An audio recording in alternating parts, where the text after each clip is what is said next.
So this is part A of the KhoodeelaarTV television channel,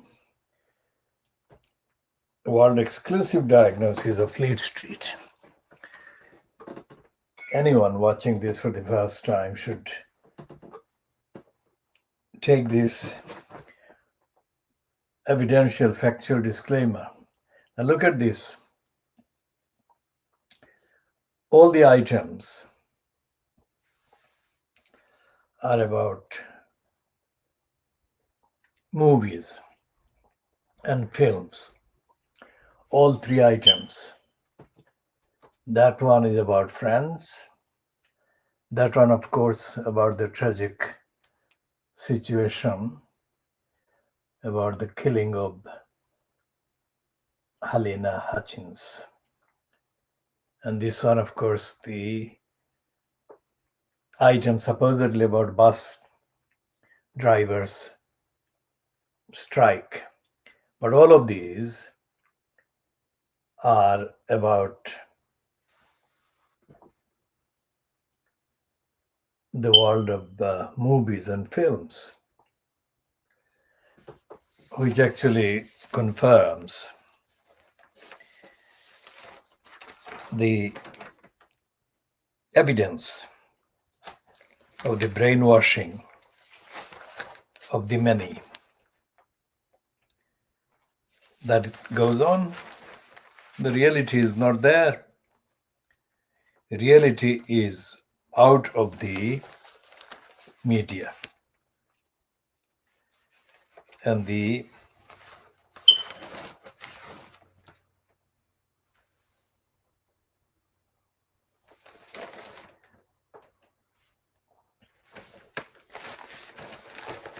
brazenness of the mental slave, the racist slave, Trevor Terrible Phillips, is getting worse. This mental slave didn't invent the concept of woke. That was invented by the racists, his racist masters and his racist political masters and mistresses. But the shameless, brazen mental slave has no hesitation in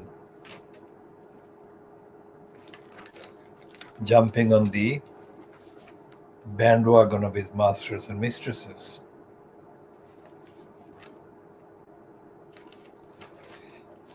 Now, The Guardian today, the 26th of October 2021, has got a spread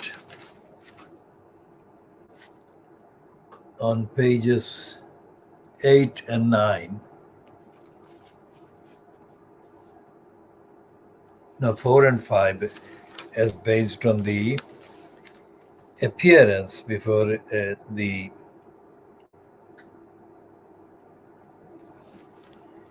MPs in the House of Commons by his Facebook ex-employee at Facebook, ex-employee, ex-Facebook employee, they say, Frances Hogan, who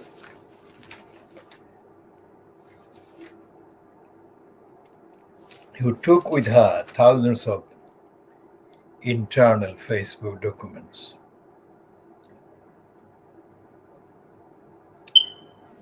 And the Guardian's take is what we have learned inside the cache of internal documents.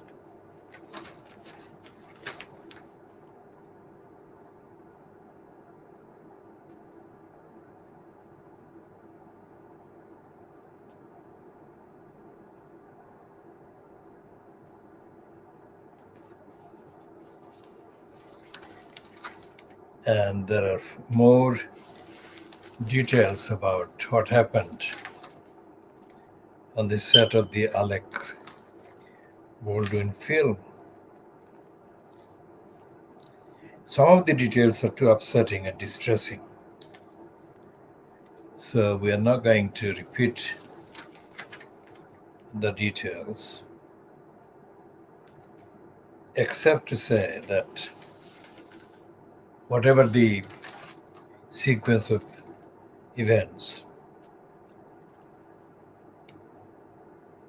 that led to Helena Hutchins being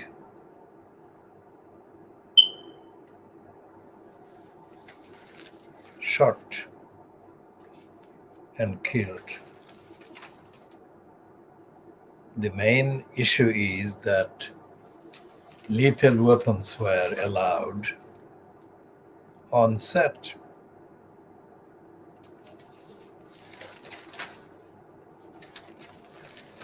Which should be banned completely. The least of the kind of legacies of Helena Hutchins should be the banning of all lethal weapons from all film sets. Okay, in the Guardians,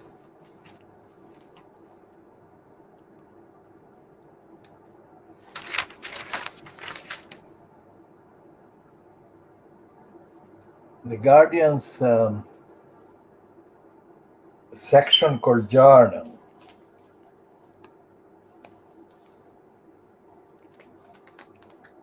head went off. The Journal is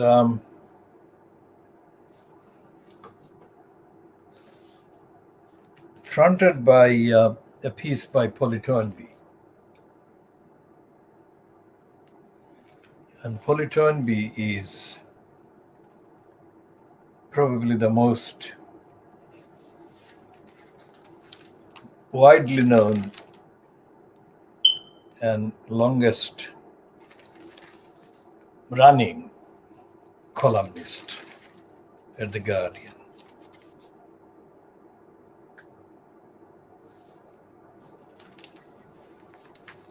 But inside, on page 4 of the opinion, there is a piece by the Conservative MP, David Davis. And his piece is headed, "Our right to challenge the state is in peril." Now, this is the same person who was appointed by Theresa May as the fanatic promoter of Brexit. He, of course,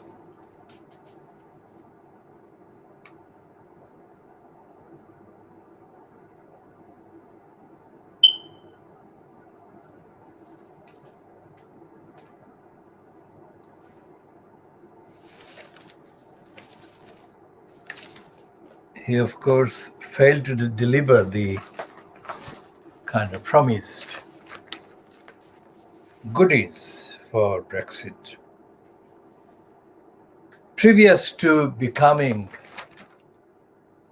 a front line kind of leadership contender, David Davis,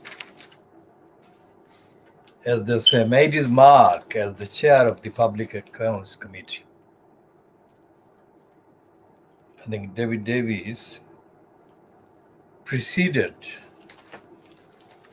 Margaret Hodge in the chair of the Public Accounts Committee.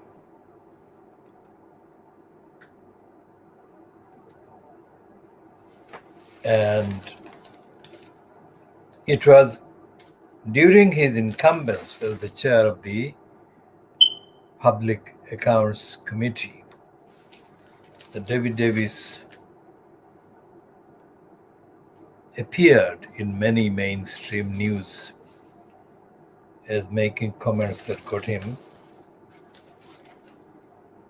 prominently promoted as a leading member of parliament.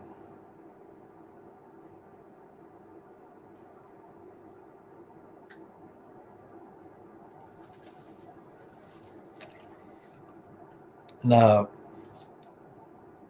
this piece in today's Guardian, byline to David Davis, saying that our right to challenge the state is in peril, is at odds with the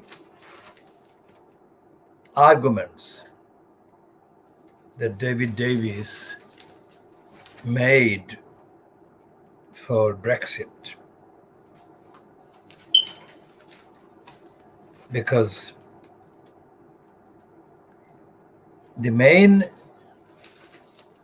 pack of lies that Brexiteers embodied in the congenital liar Boris Johnson perpetrated was the lie that the European Union membership of the UK was actually damaging to the autonomy and sovereignty of the British state, by which they meant England, Little England. Now that is absolutely, demonstrably a pack of lies that David Davis was very fanatically, as a zealot, promoted. Remember, this is the world exclusive diagnosis of Fleet Street, and what we are doing is taking apart the lies in the Guardian, the lies by the Brexiteer David Davis. As I said before, Margaret Hodge took over as the chair of the Public Accounts Committee, which she is not chairing at the moment. It is being chaired by Meg Hillier, the Hackney constituency MP, one of the two. The other Hackney MP is, of course, Diane Abbott. Now, by the very definition of the Public Accounts Committee, its proceedings and deliberations are bound to be of a higher profile than the equivalents in other so-called select committees. So the Public Accounts Committee, which David Davis chaired before he became a leadership contender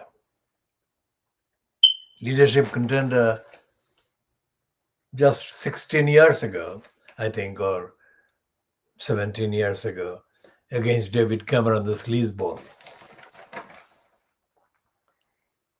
So before that leadership ambitions, David Davis was in the mode that he's now reiterating 15 years later. And he's wrong to do that in terms of the kind of delay in asserting that our right to challenge the state is in peril, because he has been instrumental in giving credibility. He's not been the most instrumental factor or member of parliament in doing that, but he has been instrumental. And David Davis actually undermined that very right that he is now admitting. Our right to challenge the state is in peril. Because by the word state, what he is referring to is the executive. For example, what is called the government. Of course, The assumption is in this narrative, this analysis, this diagnosis, that this is dark age, that the congenital liar Boris Johnson is unfit for purpose at every level. So although he is on paper incumbent as the Prime Minister, Boris Johnson is the Minister of Darkness. And David Davis has woken up. David Davis has woken up far too late.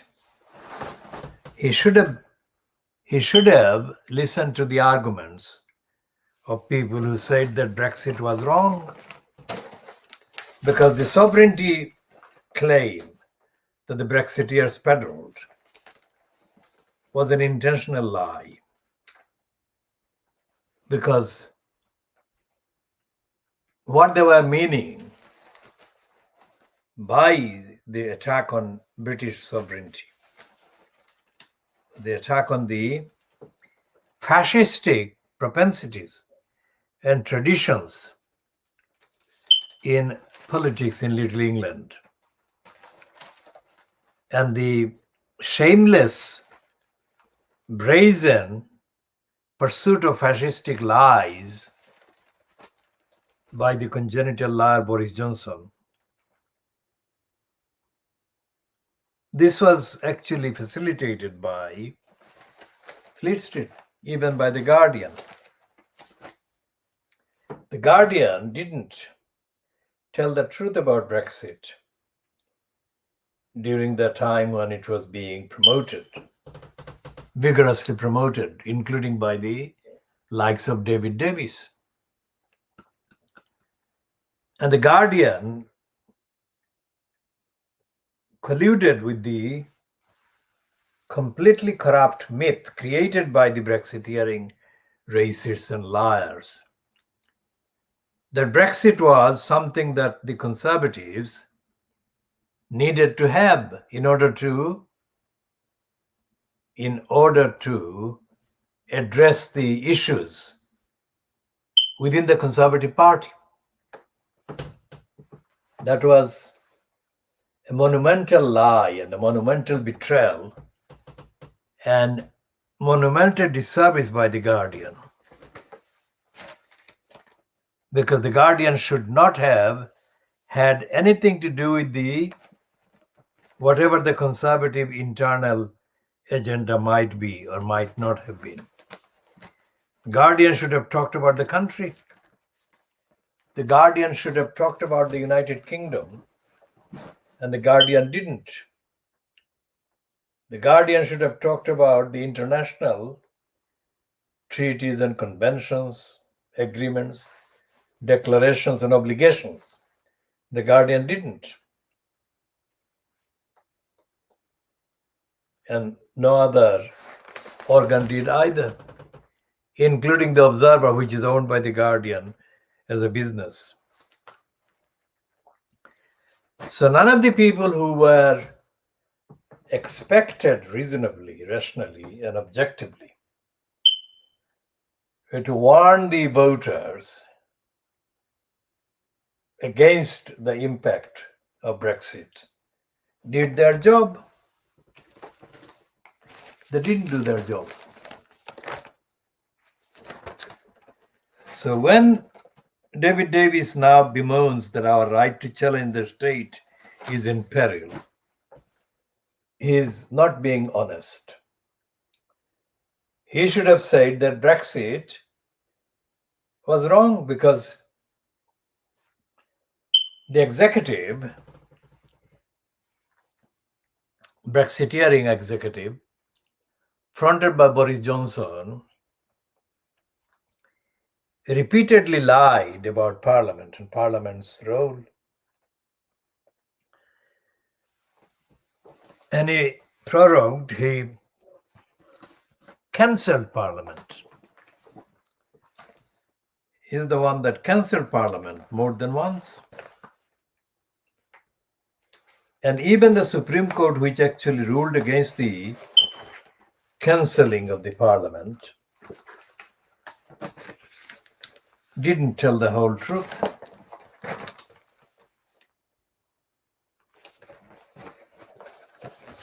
And the fact that the Supreme Court failed to tell the whole truth has meant and continues to mean that the lies, the packs of lies that Johnson and others, including David Davis, perpetrated in the name of Brexit, has remained unscrutinized.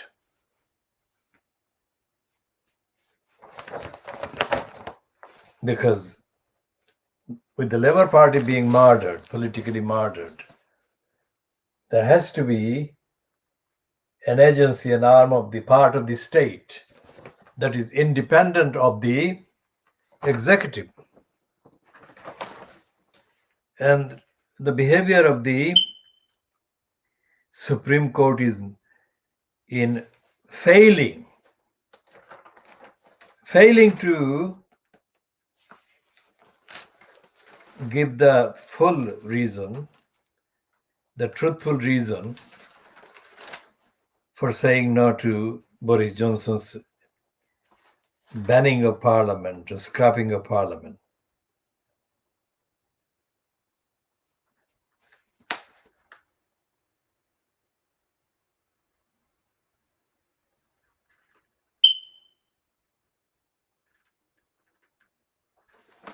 And so the item in the Guardian by David Davis is actually an admission, but not expressly an admission.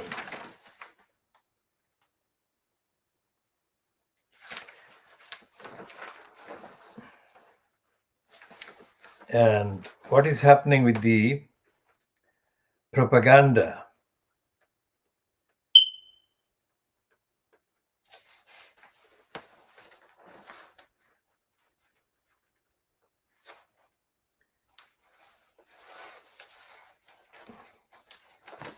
is that the biggest constitutional, moral, ethical backwardness that has taken this country into the actual depth of darkness remains in place without being condemned for the wrongness that it has symbolized.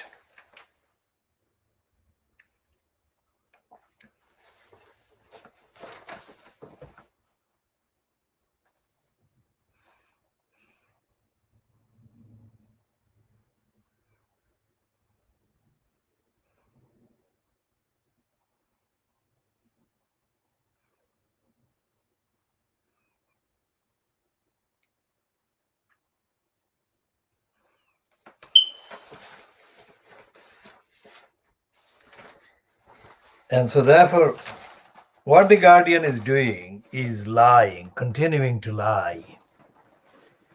And the rest of Fleet Street is continuing to lie. Because as the depraved DEFRA has been allowed to remain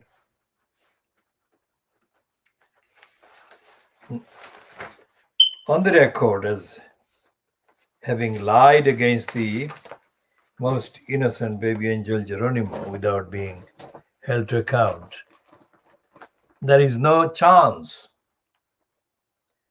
that any part of the executive will be held to account. And nothing that David Davis says in The Guardian today actually makes any difference. As I said, although he made the right kind of beginning as a critic of executive, that is the state, abuses when he was faced with the evidence as chair of the Public Accounts Committee, David Davis abused that position and he allowed his ambition to become a leader in the Labour Party, in the Conservative Party, to lead him astray from that, which 15 years later he is now regretting. Because after gaining their prominence as the chair of the Public Accounts Committee, say 15 years ago, David Davis got it in his head that he could have a big head. That is to say, he could boast and be arrogant and be kind of careless about the obligations of the executive to be accountable to the country and to the people, to the electorate. So the higher his ambition, the further he became from the values that he correctly had recognized for accountability to which the executive should be held. Obliged. So far did David Davis, the one-time champion of accountability for the executive, traveled, that now he's trying to rehabilitate himself, reinstate his image by the Guardian, not by the Daily Mail, Brexiteers, not by the daily bribing Boris Graf, or the Times even. He has gone to the Guardian, which is supposed to be not a conservative organ. But the Guardian is politically on deathbed. If it's not dead, it's politically on the deathbed.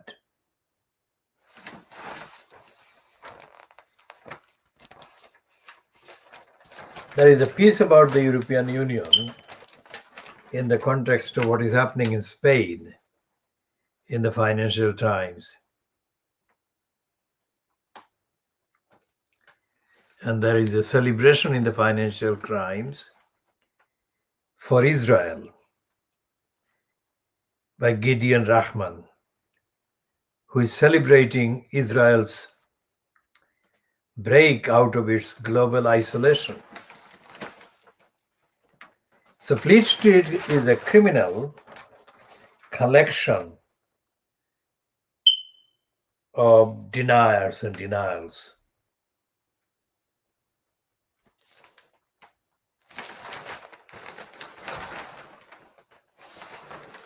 The Financial Crimes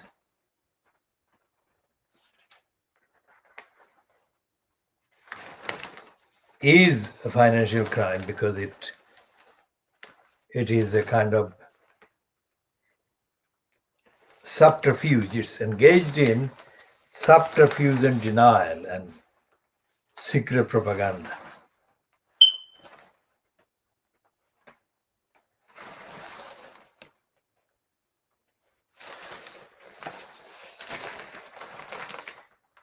The newspapers have got, as I said earlier, more details, which, because they're upsetting, I'm not repeating them or referring to them expressly, about the events that led to the death of Helena Hutchins. You could not imagine a more kind of unlikely victim of Hollywood than Helena Hutchins. By all accounts, she was a very bright individual and was already in receipt of various notices of acknowledgement of her talents and abilities. And by all the accounts, she was not an irresponsible individual, uncaring individual at all. So this is the reason why it is very upsetting to read anything about what happened to her. Because you don't expect a person of recognizable qualities and skills and talents and integrity to come to that kind of tragedy. Which is why I think that Hollywood should ban weapons.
We shall be continuing the diagnosis of world exclusive diagnosis of Fleet Street in the next parts, whenever we are technically able to do the follow-up.